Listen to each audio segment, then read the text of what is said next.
Hello, today is Friday, April 8th, 2022. I'm Joe Schmidt from TC2, and this is Staying Connected. Last week, my fellow TC2 directors, Julie Gardner and Theresa Knutson, recorded a podcast with me that covered payment terms with your ICT suppliers, and we talked about how to best leverage those negotiated terms.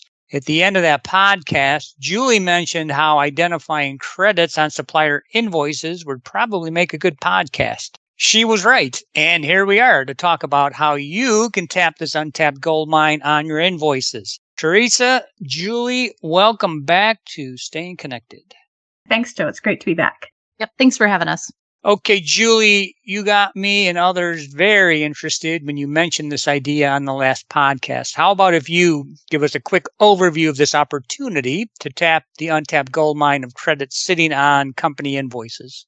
Sure. As we all know, there's all kinds of things that can happen in your ICT environment that may result in credits being applied to your accounts. Examples might be simple everyday activities like disconnecting a circuit or credits due from billing errors, or perhaps on a larger scale, you have large one-time annual or semi-annual credits that you get based on your contractual provisions. Generally, the suppliers are going to post the credits to the account for which the issue relates, or in the case of your larger semi-annual or annual credits, the accounts that you direct them to post to. That seems simple enough, right? But where they post them and how they post them is really key. That does sound simple. So what situations arise to make this an issue? Well, it's really simple if the supplier posts the credit to the services and it reduces current charges, or what we call above the line. So this makes it very simple. And it's also simple if that account has enough monthly charges to absorb or use up that credit in a relatively short period of time, say 1 to 2 months. But issues arise when credits are applied to accounts for which there are little or actually no current service charges in them to use up those credits. And in those cases, the credits often sit on these accounts waiting for someone to do something. And generally, they will sit there until the account is completely disconnected, and then you may or may not get a refund check. But you have to direct the suppliers on what to do with these credits that are sitting on accounts with little or no usage charges.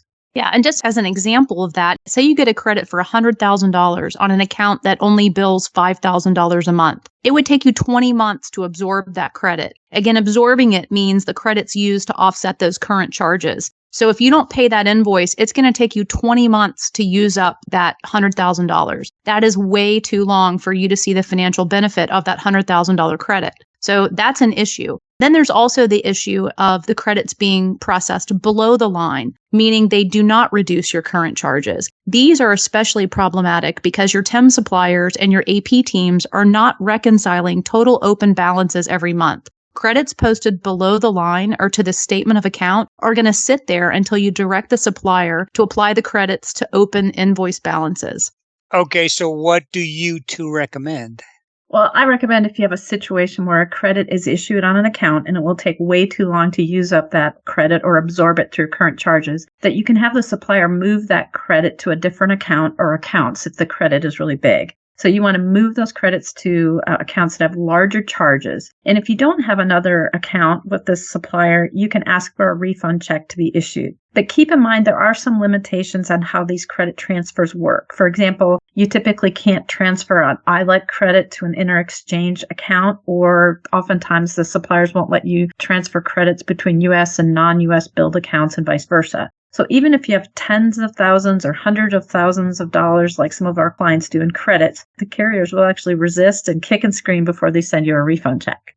Yeah, they absolutely will kick and scream. And in addition to the kicking and screaming for your check, they're also going to tell you that your AR must be current before we can do any kind of credit transfers, or in some cases, even post a credit balance for you. So both Theresa and I worked as CPAs in the Big Four. So from a financial perspective, it's really important that you realize open credits are often not accrued at month end, particularly when these things post below the line. We talked about above the line credits and below the line credits. When they post below the line, they have not reduced your current charges. Therefore, they're likely not being included in your financial accruals at month end. If you don't move these credits to other larger accounts or request a refund, as Theresa said, they're just going to sit there, meaning you're not going to see the financial benefit in your general ledger expenses.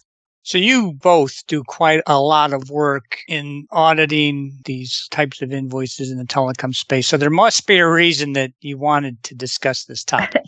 Yeah, this situation happens every day. And if you don't know what to look for, it can go unresolved for a really long time and it can accumulate into really large numbers.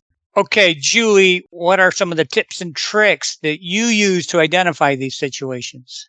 Well, you can and should attack this problem from a couple different angles. If you use an external TIM provider, you should ask them to run a report from their platform that lists out all of your accounts by supplier and shows both the current charges and the total due on the account. And from there, you want to look for any accounts that have a credit balance and that total due column. Compare the credit balance to your monthly current charges, and then you can calculate that absorption, how many months it's going to take for you to fully absorb that open credit.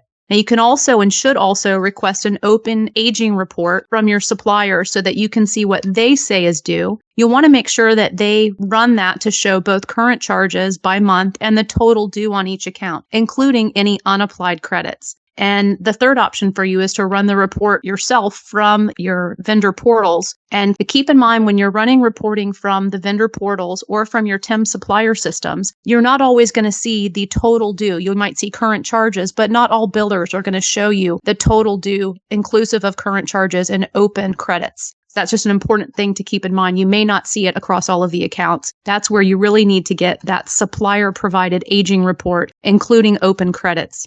Hey, you just mentioned external TEM provider a couple of times. So do those TEM suppliers, do they typically catch these situations?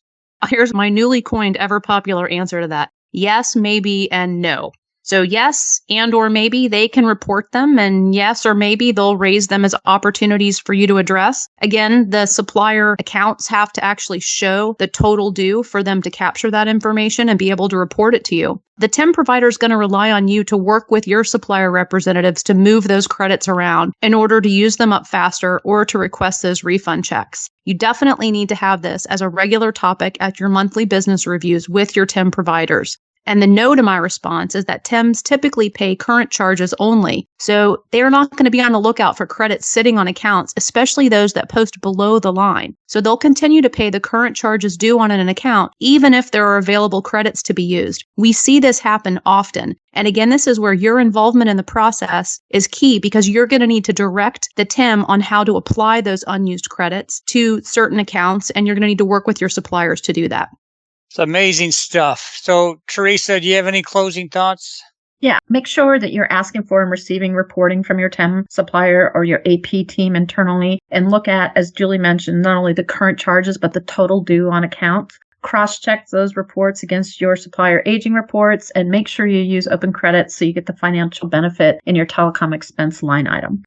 Okay, thank you, Theresa, and thank you as well, Julie. As you just heard, you could have unused credits on your supplier accounts, and if you're not sure how to turn them into usable credits, get a hold of Theresa or Julie because they can certainly help. You can also contact me or any of our LB3 and TC2 colleagues if you have other ICT needs. Finally, if you would like to stay current, you can subscribe to these Staying Connected podcasts. You can check out our websites, and you can follow us on LinkedIn.